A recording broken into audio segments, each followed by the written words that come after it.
Hello everyone, खम्मा गणेन, welcome to the world of story. आज हम फिर से मैं आप लोगों के सामने एक नया रियल सुपरनैचुरल एक्सपीरियंस लेकर। इस दुनिया में कई ऐसे लोग हैं जो सुपरनैचुरल एंटिटीज से इंटरैक्ट करना चाहते हैं, उन्हें देखना चाहते हैं, उनसे मिलना चाहते हैं। कई लोग इस चीज के लिए जगहों को एक्सप्लोर करने जाते हैं और उन्हें कुछ भी दिखाई नहीं देता है। लेकिन कुछ लोग इतने खुशकिस्मत या फिर ये कहें कि इतने बदकिस्मत होते हैं कि पहली बार में ही उन्हें साक्षात दर्शन हो जाते हैं।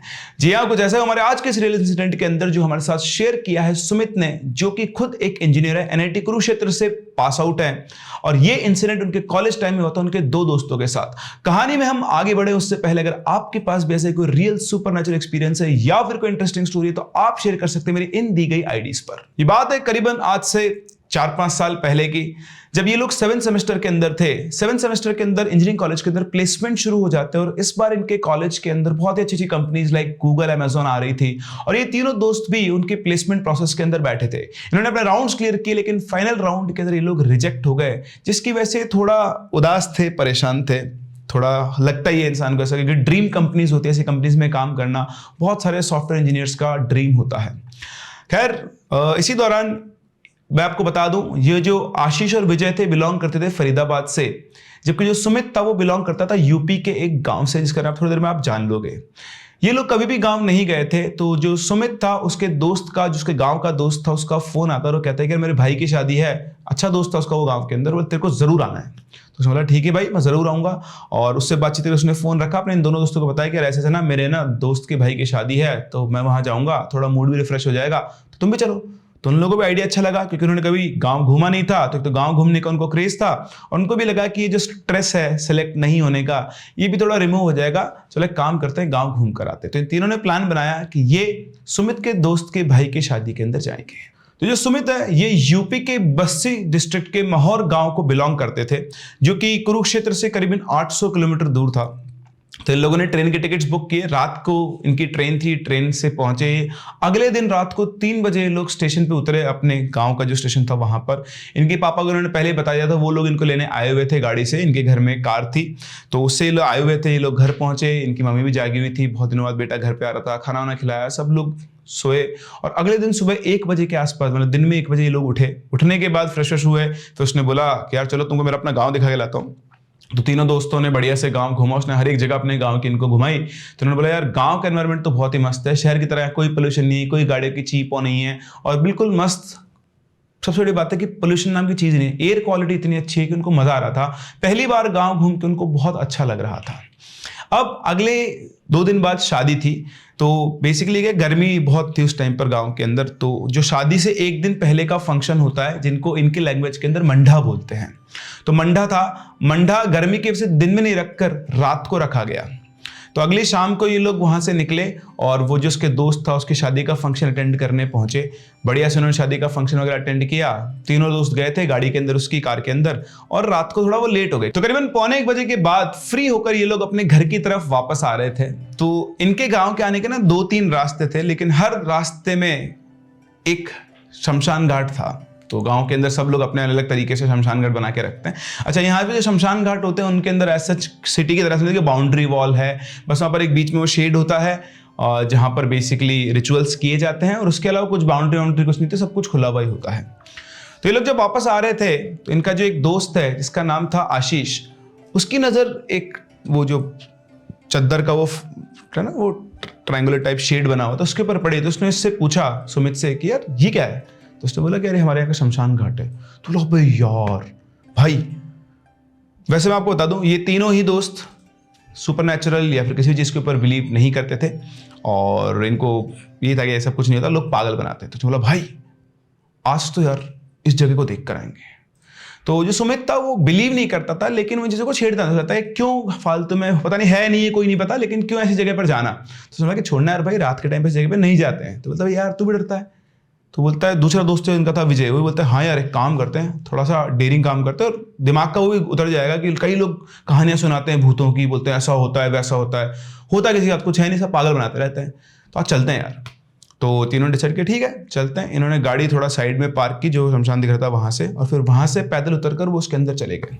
तो सबसे पहले वो उस जगह पर पहुंचे जहां पर चिताएं जलाई जाती है, वहां उन्होंने घूमा चारों तरफ। उसके बाद जो भी शमशान कह रहा था पूरा वहां घूम फिर कर वो आए, और उसके बाद बोले देख कुछ भी नहीं हुआ, सब लोग फालतू में बकवास करते हैं ना, भूत कुछ नहीं होता है और लोग बेमतलब की बातें करते रहते हैं।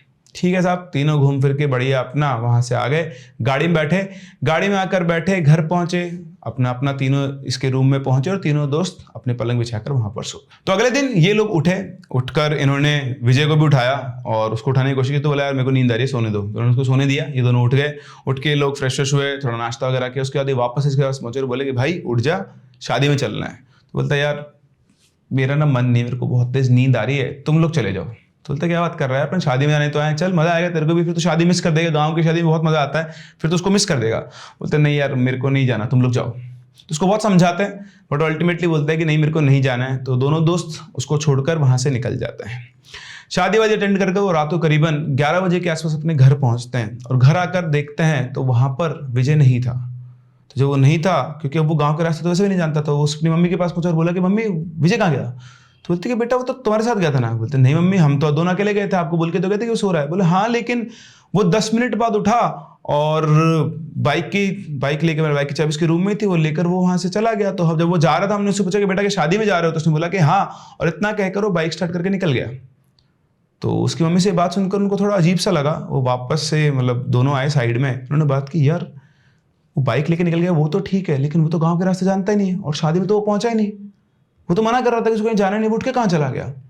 तो दोनों दोस्तों को लगा यार कुछ ना कुछ तो चक्कर है। तो दोनों दोस्तों ने गाड़ी उठाई और उसको ढूंढना शुरू किया। पूरे गांव को उन्होंने हर जगह जहां वो गए थे, कभी घुमा के लाए, सब जगह चक्कर लगा लिया, उसको कहीं पे भी नहीं मिला। फिर अचानक से सुमित के दिमाग में एक बात है, बोले यार भाई एक चीज बताऊं। बोलता है हाँ बोल। बोले कल रात को जब अपन आ रहे थे ना वहां से शमशान से, तो बैठने के बाद मेरे साथ ही बैठा हुआ था और वो लगातार पीछे की तरफ उस शमशान की तरफ ही देखे जा रहा था। तो उसने बोला कि चल ठीक है एक बार उधर भी चल लेते हैं। तो ये उस रास्ते पे गए, जैसे उस रास्ते पे गए उन्होंने देखा कि शमशान के बाहर उसकी बाइक खड़ी हुई थी। वो देखा दोनों शौक थे कि वो यहाँ कैसे पहुंच गया। वो वापस से अंदर गए, अंदर जाकर उन्होंने देखा तो शमशान के अंदर एक पेड़ था और उस पेड़ के नीचे विजय बेहोश पड़ा हुआ था। वो देखते दोनों घबरा गए कि यहाँ कैसे पहुंच गया, बेहोश कैसे पड़ा। वो भाग के उसके पास गए, उसको उठाने की कोशिश की, फिर उसको होश आया, उससे पूछा भाई तू यहाँ क्या कर रहा है। तो उसने बोला मैं, उसको कुछ भी याद नहीं था। उन दोनों ने उसको उठाया, गाड़ी में डाला। जो सुमित था वो बाइक चला के लेकर आया और आशीष उसको गाड़ी के अंदर डाल के लेकर आया। और उसको घर पे लाने के बाद सीधा उसको अपने रूम में ले गए। वहां ले जाकर उन्होंने उससे पूछा कि भाई तू वहां कैसे पहुंच गया। तो विजय ने बोला कि यार मुझे याद नहीं है, पता नहीं कैसे मैं सुबह उठा, अपने आप बाइक से मैं वहां पहुंच गया। उसके बाद मैंने वहां पे एक चक्कर लगाया और उस पेड़ के नीचे जाके बैठा और उसके बाद बस तुम दोनों ही मुझे दिखाई दिए। और इतना कहकर बोला कि यार मेरे को बहुत तेज नींद आ रही है, मैं सो रहा हूँ। तो इतना बोल के वो सो गया। अब यहाँ पे दोनों दोस्त परेशान कि यार ये क्या चक्कर चल रहा है, ये सब क्या हो रहा है, ऐसा कुछ हो ही नहीं सकता, क्योंकि विश्वास तो किसी पे करते ही नहीं है। तो उन्होंने बोला कि यार हो सकता है ना अपने साथ प्रैंक खेल रहा है। तो उन्होंने भी इसको अवॉइड किया कि ठीक है, पर इनको लगा यार सुबह से इसने खाना भी नहीं खाया, ना ही साथ में फंक्शन में गया, बट स्टिल उन्होंने ये माना कि ये ना कुछ अपने साथ गेम खेल रहा है, क्योंकि हमने कल शमशान जाने से मना किया, तो हो सकता है कि ये अपने साथ प्रैंक कर रहा हो। तो अल्टीमेट कंक्लूजन यही निकला। फिर ये दोनों दोस्त भी सो गए। अब अगले दिन ये लोग उठे, लेकिन विजय नहीं उठा, वो सोते रहा। सुबह से दोपहर और दोपहर से शाम हो गई, लेकिन वो लगातार सो ही रहा था, ना वो खा रहा था ना वो पी रहा था। अब सुमित के मम्मी पापा को भी उसकी थोड़ी चिंता। उन्होंने पूछा कि बेटा क्या हो गया इसको, ये सुबह से उठा भी नहीं है, कुछ खाना भी नहीं खा रहा है। तो उसने बोला कि मम्मी कुछ भी नहीं है, ऐसे शायद इसकी तबीयत खराब हो गई, हम लोग परसों वहाँ जाके आए थे ना, तो कुछ उल्टा सीधा इसने खा लिया और तब से इसको थोड़ा अजीब सा फील हो रहा था, इसको हम रेस्ट करने दे रहे हैं। उधर आशीष ने भी विजय से पूछा कि भाई तेरी तबीयत ठीक है ना। तो उसने कोई जवाब नहीं दिया, उसको बस वो सो ही रहा था। फिर ठीक है, ये लोग अपना खाना खा पी कर सो गए। तीनों लोग एक ही रूम में सो रहे थे। रात को अचानक से सुमित को किसी के रोने की आवाज आती है। उठ के देखता है तो विजय जो था वो अपने पलंग के ऊपर बैठा बैठा बहुत तेज तेज रो रहा है और रोते तो बोल रहा है कि मुझे मार दिया इन्होंने, मुझे मार दिया इन्होंने। वो अपने साथ में जो आशीष होता उसको उठाता, बोले उठ उठ देख। तो जैसे उसने उठा देखा तो वो भी देख रहा था कि वो रो रहा है। वो दोनों उसके पास पहुंचे, उसको उठाया, बोले भाई क्या हुआ, कोई तूने बुरा सपना देख लिया क्या। तो उसकी आंख खुली, उसने उनको देखा और बोला सपना, कैसा सपना। तो भी रो रहा था। तो पता नहीं, इतना बोल के वापस से सो गया। वो तो सो गया, लेकिन यहाँ पर ये दोनों को, क्योंकि दोनों ने उसको रोते हुए देखा, तो इन दोनों समझ में कि रो क्यों रहा है। तो उन्होंने डिस्कशन हुआ कि हो सकता है इसने कोई सपना अपना देख लिया हो, बीमार तो चल ही रहा है और इस वजह से। लेकिन फिर भी ये ठीक से सो नहीं पा रहे थे, बार बार उसको देख रहे थे, लेकिन वो बिल्कुल साउंड स्लीप सो रहा था। सुबह 5 बजे के आसपास इनकी आंख लगी और सुबह करीबन 8:30 बजे के आसपास ये लोग जागे। जब ये जागे तो पलंग के ऊपर विजय नहीं था। उन्होंने देखा तो उन्हें लगा कि हो सकता है साला 2 दिन से सो ही रहा है, सुबह जल्दी आँख खुल गई होगी, घूमने में निकल गया होगा। तो वो लोग अपना फ्रेश होकर नीचे नाश्ता करने पहुंचे। मम्मी ने कि नाश्ता लगा और बोला कि बेटा विजय को भी बुला लो, वो भी नाश्ता कर लेगा, उसकी तबीयत ठीक नहीं हुई क्या। दोनों दोस्तों ने एक दूसरे की तरफ देखा और इधर यहाँ पर सुमित ने प्रिटेंड किया उसकी मम्मी के सामने कि जैसे विजय ऊपर ही है। तो उसने बोला कि मम्मी हाँ उसकी तबीयत भी थोड़ी ठीक नहीं है, मैं उसका नाश्ता ऊपर ले जाऊँगा, आप उसका नाश्ता अलग से रख दो।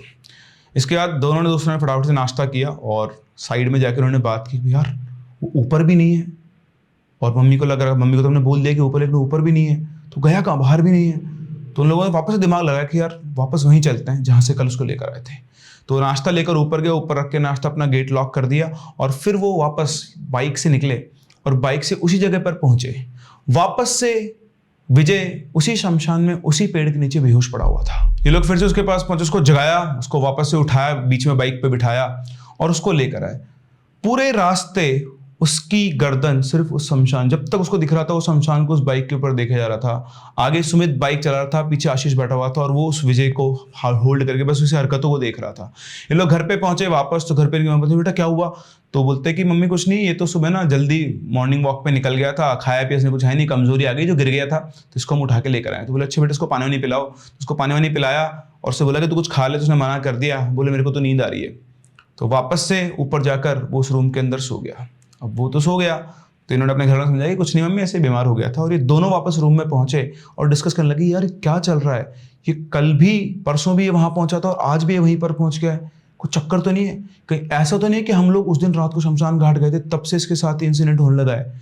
तो इधर से जो आशीष था बोलता है यार पागल है क्या, ऐसा थोड़ी होता है, पता नहीं हो सकता है तो कुछ ऐसे ही इशू हो रहा हो, मेंटल इशू है या कुछ है, बट ऐसे थोड़ी ना होता है।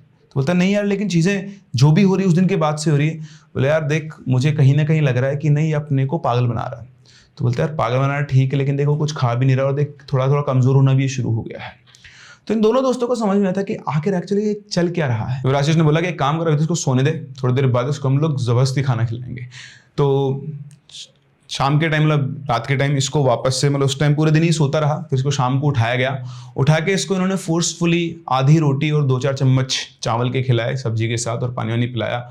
और उसके बाद बोला भाई चल थोड़ा घूम फिर ले। तो बोलता नहीं यार मुझे तो बहुत तेज नींद आ रही है।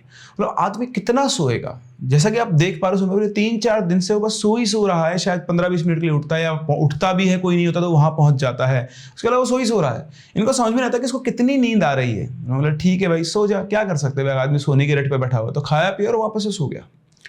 ये लोग भी अपना काम वाम कर कुरा के वापस अपने रूम में पहुंचे, रात को सोने सो गए।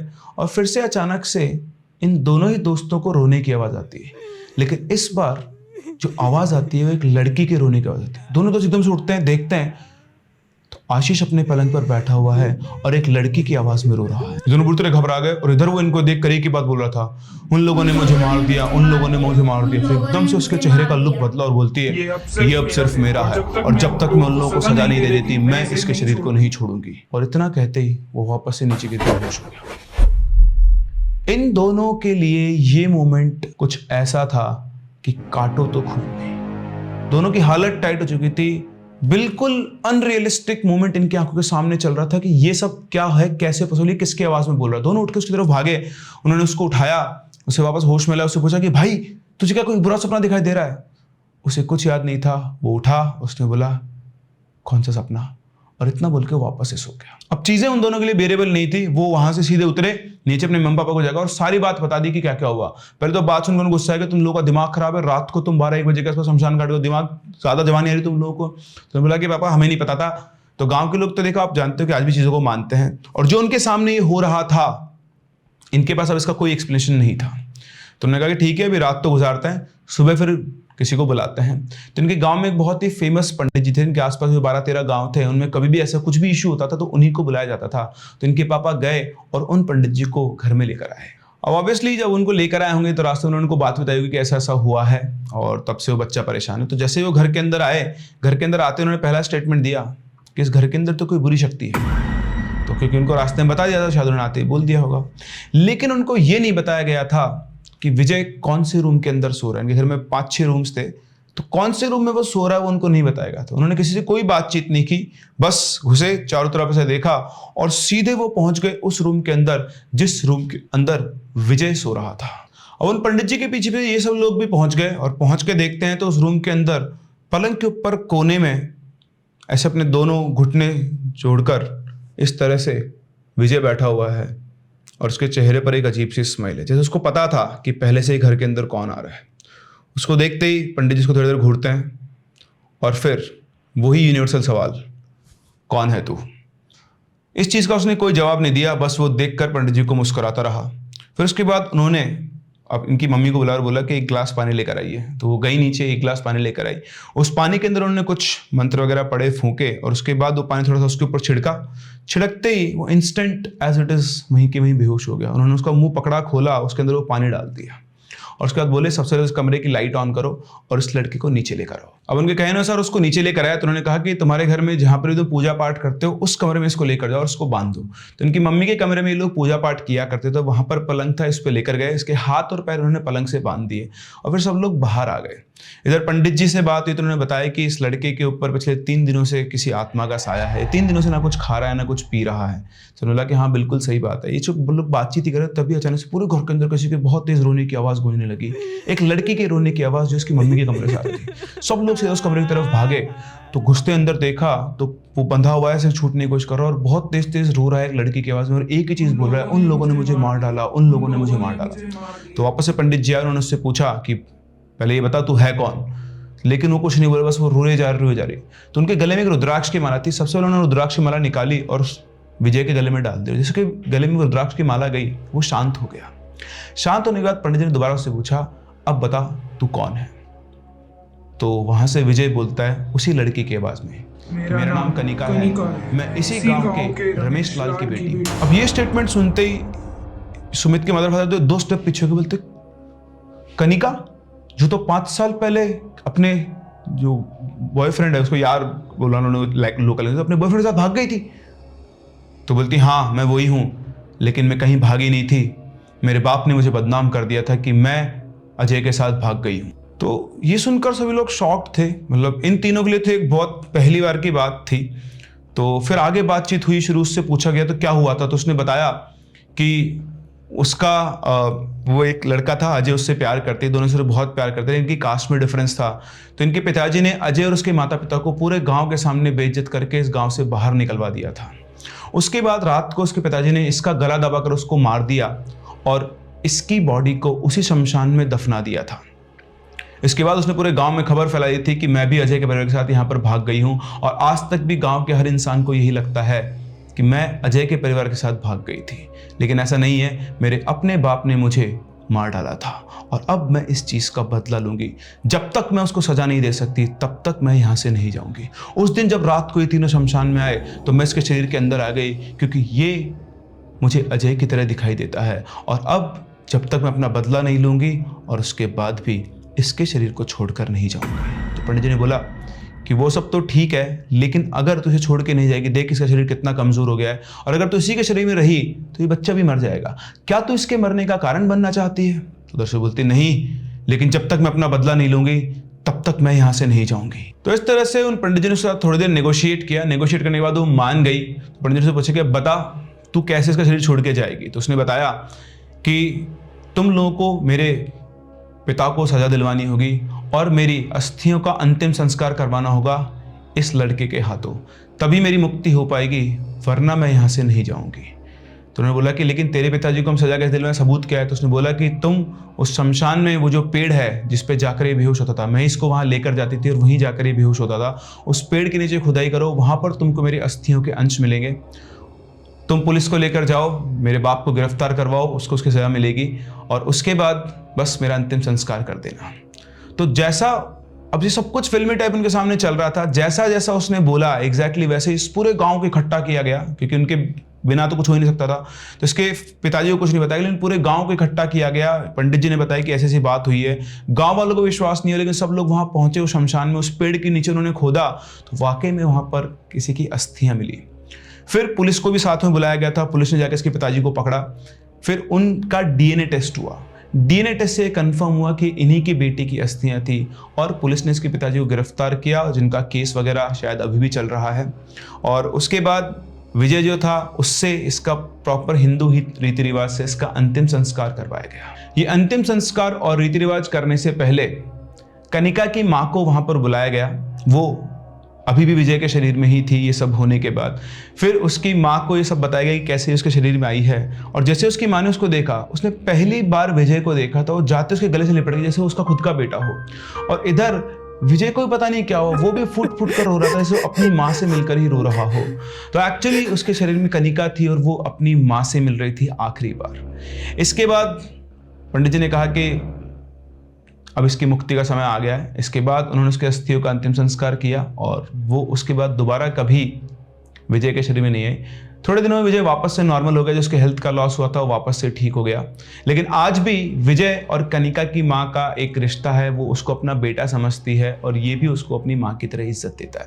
तो इस तरह से एक लड़की ने अपने अपमान का बदला लिया। अपनी साख, अपनी इज्जत को बचाए रखने के लिए एक बेटी ने चुपचाप अपनी बेटी को मार दिया और मारने के बाद भी उसको बदनाम कर दिया, सिर्फ अपनी इज्जत को बचा के रखने के लिए। लेकिन कर्मा किसी को नहीं छोड़ता है। अगर आपने किसी साथ गलत किया है तो आज नहीं तो कल और कल नहीं तो परसों आपको उसका फल जरूर मिलेगा, जो कि यहां पर भी हुआ। ये तीनों दोस्त जो सुपरनैचुरल में बिलीव नहीं करते थे, अब इस इंसिडेंट के बाद इनका बिलीफ चेंज हो चुका है। मैं नहीं कह सकता हूं कि आपका बिलीफ चेंज हो, नहीं होना चाहिए। जो है वो आपका अपना बिलीफ है। यहां पर हम सिर्फ उन लोगों का एक्सपीरियंस शेयर कर रहे हैं जिनके साथ ऐसी कुछ चीजें हुई है। तो आपको क्या लगता है, कैसे उस जगह पर जाने के बाद विजय के दिमाग में चीजें ट्रिगर हुई और जैसे ये सब कुछ खत्म हुआ वो ट्रिगर वापस से गायब हो गया? क्या वाकई में विजय ने अपनी लाइफ में एक सुपरनैचुरल एक्सपीरियंस किया था, या फिर वो अपने दोस्तों के साथ प्रैंक कर रहा था? मुझे अपने व्यूज कमेंट सेक्शन में जरूर बताएं। हम लोग मिलते हैं अपनी अगली कहानी में। तब तक के लिए keep loving and keep listening.